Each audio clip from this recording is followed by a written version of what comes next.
Someone disrespects you. Someone questions your character. Someone twists your actions on purpose in front of people whose opinions you actually care about. And in that fraction of a second before you even think, you feel it.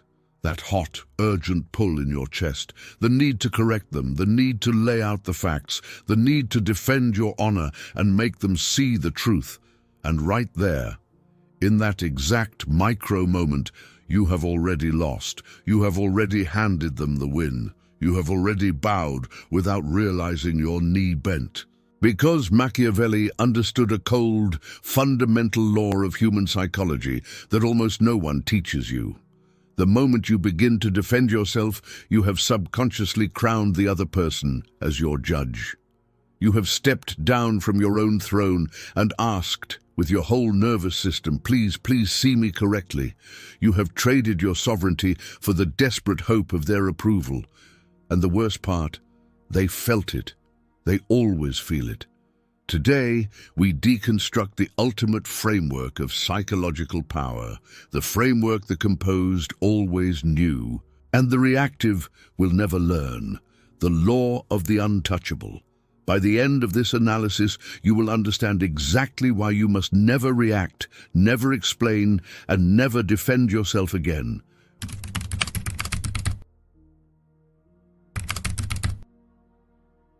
Read that again, slowly, because hidden inside that single sentence is the entire architecture of inner sovereignty. Machiavelli is telling you something that the modern world has spent your entire life burying. He is telling you that the people watching you, judging you, misreading you on purpose, they were never going to see what you really are. Not because you didn't explain enough, not because you weren't articulate enough, but because they were never looking, they were performing, and every time you opened your mouth to correct the performance, you became part of it. Think about your life, honestly. How many hours have you burned trying to make someone understand you who had already decided not to? How many late nights have you replayed a conversation, sharpening the perfect sentence you should have said, the one that would have finally made them get it? How many text messages have you typed and deleted and typed again, trying to package your truth in a way they couldn't twist? This is not communication. This is empathy fatigue. This is what happens to intelligent, conscientious people who were taught that clarity solves everything, only to discover that some people don't want clarity. They want leverage, and every word you give them is more rope. You are not exhausted because you are weak.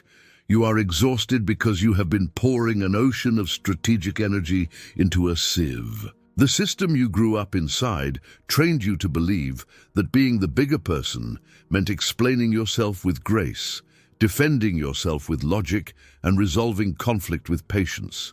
It trained you to be reasonable in rooms full of people weaponizing your reasonableness. And here is the forbidden truth nobody told you. In the architecture of power, the one who explains is always lower than the one who is silent. Always. There are no exceptions. The CEO does not explain to the intern. The grandmaster does not explain to the spectator. The sovereign does not explain to the crowd. Explanation flows upward, from the one seeking validation to the one granting it.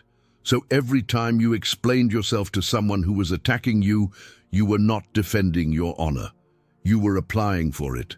That is what we are dismantling today. By the time we finish, you will possess a complete framework for Machiavellian composure, a 7-layer discipline of strategic thinking, emotional intelligence, and self-mastery that turns you from a hyper-vigilant people-pleaser leaking energy into every room, into a composed, sovereign mind that observes the chaos without absorbing a single drop of it. You will learn why your silence becomes more valuable than their loudest accusation. You will learn how to make your reactions so scarce that the people around you begin to orbit you instead of you orbiting them. And you will finally have the philosophical permission you've been quietly asking for, the permission to drop the rope, close the board, and walk away without guilt. If these ideas resonate with you, hit that subscribe button for more top-tier content. Also, drop an untouchable in the comments so I know you're ready. Let's dive in. Here is the first principle you must internalize, because everything else collapses without it. The instant you defend yourself, you have given the other person 3 things they did not earn. You gave them your time, you gave them your emotional energy, and most dangerously, you gave them authority over your self-image. They demand a reaction. You offer a void. That is the entire shift. That is the whole game. Think about what defense actually communicates on a subconscious level.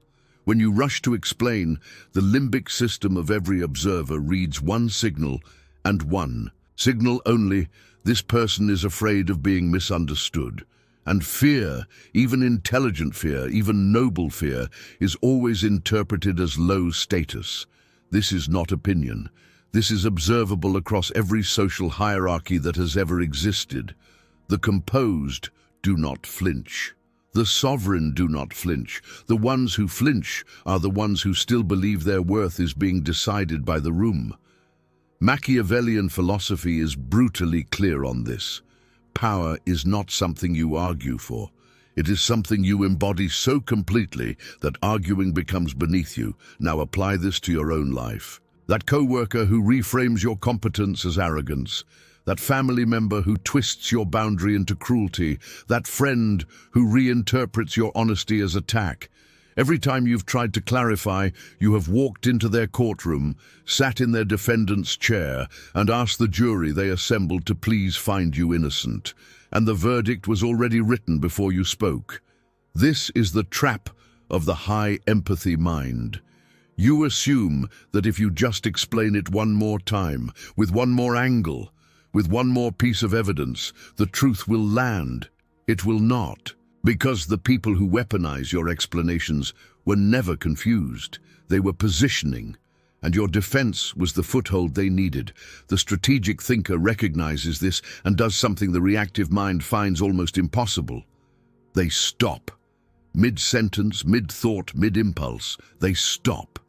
They feel the heat rise, they feel the words form, and they let those words die in their throat. Not because they have nothing to say, because they have understood at a cellular level that saying it would cost more than staying silent. That single act of restraint is worth more than 100 perfect arguments, because in that silence, the entire frame of the interaction inverts. Suddenly, you are no longer the accused. You are the one observing. You are the one deciding whether this person has earned access to your response. And that quiet repositioning is the first taste of inner sovereignty. Now we go deeper, because non-reaction alone is not the destination. Anyone can stay silent out of fear. Anyone can shut down out of overwhelm. That is not power. That is paralysis wearing a mask. What we are building is something else entirely, a scarcity of self that increases your psychological gravity in every room you enter. Consider this carefully. Anything abundant becomes cheap. Anything constant becomes invisible. The person who reacts to every provocation, who explains every misunderstanding, who defends against every accusation, that person has flooded the market with themselves. Their words have no weight because there is always more where that came from. But the one whose reactions are rare, whose words arrive only when they choose to give them, that person becomes magnetic. Their silence is not absence. Their silence is presence so dense it bends the room toward it. This is the Cialdini principle of scarcity applied to your own being. The fewer reactions you give, the more each one is worth. When you finally do speak, people lean in. When you finally do respond, they remember it. When you finally do offer your assessment, it lands with the weight of something earned, not something extracted. This is the psychology of composure. This is what separates the sovereign mind from the anxious one. The anxious mind is always available, always explaining, always managing perceptions in real time. The sovereign mind is selectively present, and that selectivity is what creates the throne. But here is the trap. that 99% of intelligent people fall into when they first try to apply this. They go silent on the outside while raging on the inside. They bite their tongue while their nervous system burns. They walk away from the argument while replaying it for the next 6 hours.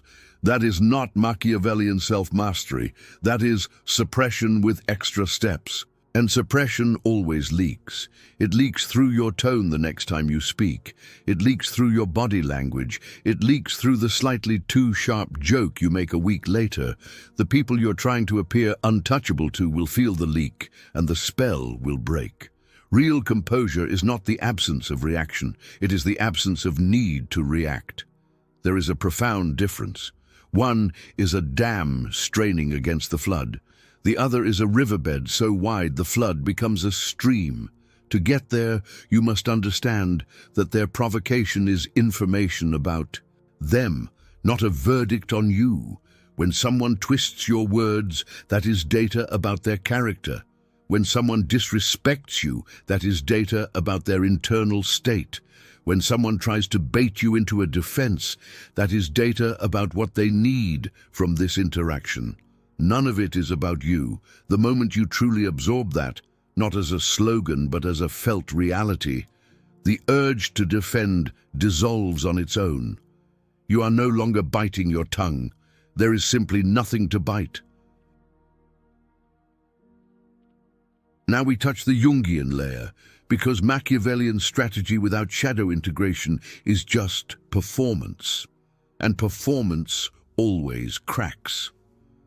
Carl Jung observed that every personality contains a suppressed archetype, a part of the self exiled by social conditioning because it was deemed too much, too cold, too direct, too sovereign. For the conscientious, high-empathy mind, the exiled archetype is almost always the ruler, the part of you that knows, without apology, that your time is finite, your energy is finite, and your access is not a public utility. The part of you that can look at a draining person and feel without guilt, this does not get more of me.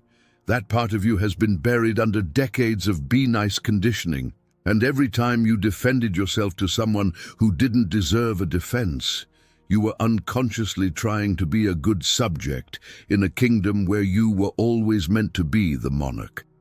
Integration is not about becoming cruel. Read that again. Integration is not about becoming cruel. It is about reclaiming the authority to decide what enters your psychological territory and what does not. The composed mind is not cold, it is filtered. It feels everything, but it processes everything through a frame of strategic thinking rather than reactive thinking. When the ruler archetype is integrated, you stop seeing every interaction as a referendum on your worth and start seeing it as a question of allocation. Where does my attention go? Where does my response go? Where does my emotional bandwidth go? And critically, where does it not? This is the philosophical permission you have been quietly asking for your entire adult life. The permission to stop managing how others perceive you. The permission to let someone walk away with the wrong impression and not chase them down to correct it. The permission to be misunderstood by people whose understanding was never going to serve you anyway. Machiavelli said it plainly. Everyone sees what you appear to be, few really know what you are. He was not lamenting this. He was naming a strategic asset. The gap between perception and reality is not a problem to be solved. It is a fortress to be inhabited. Your real self does not need to be defended in the marketplace of opinion. It only needs to be known by you and embodied so consistently that the few who matter recognize it without explanation. When you operate from this frame, something extraordinary begins to happen in your social environment. The people who used to drain you start to feel the wall. They cannot find the handle they used to grab. The provocation that always worked stops working. The guilt trip that always landed slides off. They will escalate at first. That is predictable, almost mechanical. And then, when escalation also meets the void, they will retreat. Not because you fought them, because there was nothing to fight. You had simply withdrawn from the arena, and the arena, without you in it, ceased to exist. They demand an explanation. You offer silence. You do not play their game. You close the board. But let us be honest about what this requires, because surface-level non-reaction is easy and useless. The deeper work, the work that actually transforms you from reactive to untouchable, happens inside your own nervous system, in the private space no one sees. Here is the truth most strategic thinking content avoids. You cannot fake composure. You can perform it for a conversation, maybe a week, maybe a month, but the body keeps score. If your internal state is still scrambling for approval while your external state is performing detachment, the dissonance will eat you from the inside. You will get migraines, you will get insomnia, you will get that low, grinding resentment that makes you bitter instead of sovereign. The goal is not to look untouchable. The goal is to become the kind of person for whom touch is no longer relevant. This is built through a specific discipline, and it begins with reframing what a reaction even is. A reaction is not your truth being expressed. A reaction is your nervous system being hijacked. The person who provoked you reached into your interior, flipped a switch, and watched the lights come on. Every time you react, you are confirming that they have access to that switch. Every time you do not react, you are quietly changing the locks. Over weeks, over months, the person who used to be able to set you off in 3 seconds discovers that the wiring no longer connects, not because you suppressed it, because you rewired it. The practice itself is almost monastic in its simplicity. When the heat rises, you breathe once, slowly, before any word leaves your mouth. You name what is happening internally. They are trying to provoke a reaction, and my body is offering one. You separate the impulse from the action, and then you ask the only question a sovereign mind ever asks in a moment like this. Does responding to this serve my long-term position, or does it only serve my short-term comfort? Almost always, the answer is the second one. Almost always, the response you are about to give is a release valve for your own discomfort, not a strategic move. And almost always, the discipline is to feel the discomfort and not release it. Let it sit. Let it move through you. Let it dissolve on its own timeline. This is emotional intelligence in its rawest form. Not the ability to express every feeling, but the ability to hold a feeling without letting it dictate your behavior. Do this enough times and something quiet begins to shift. The feelings still come. You are not becoming a stone, but they no longer have a steering wheel. They become weather, not commands. You watch them pass through you the way you watch clouds cross a sky you do not own and do not need to control. This is the internal architecture of the untouchable mind, not numbness, not coldness, sovereignty. The kind of self-mastery that Machiavelli understood as the precondition for all external power, because a person who cannot govern their own reactions cannot govern anything else. Now let us make this tactical. Philosophy without application is just decoration. Here is the 7-layer behavioral framework you will install, starting today, that operationalizes everything we have built so far. The first lock is the pause. Before any response to any provocation, 3 seconds of silence, not performative silence, real silence, long enough for the other person to feel that you heard them, considered them, and have not yet decided whether they are worth a reply. 3 seconds rewires the entire dynamic. The reactive mind responds in under 1. The sovereign mind responds when it chooses. The second lock is the question, not the defense. When someone accuses, twists or provokes, you do not explain. You ask. A single, calm, slightly curious question that hands the weight of the conversation back to them. What makes you say that? What do you mean by that exactly? Why is this important to you? The question is not a trap. It is a mirror. And most provocateurs cannot survive their own reflection. Their attack was structured to land on a defense. When it lands on a question instead, the architecture collapses. The third lock is the refusal of the premise. Half of all manipulation operates by smuggling a false assumption into the conversation. So why are you always so cold?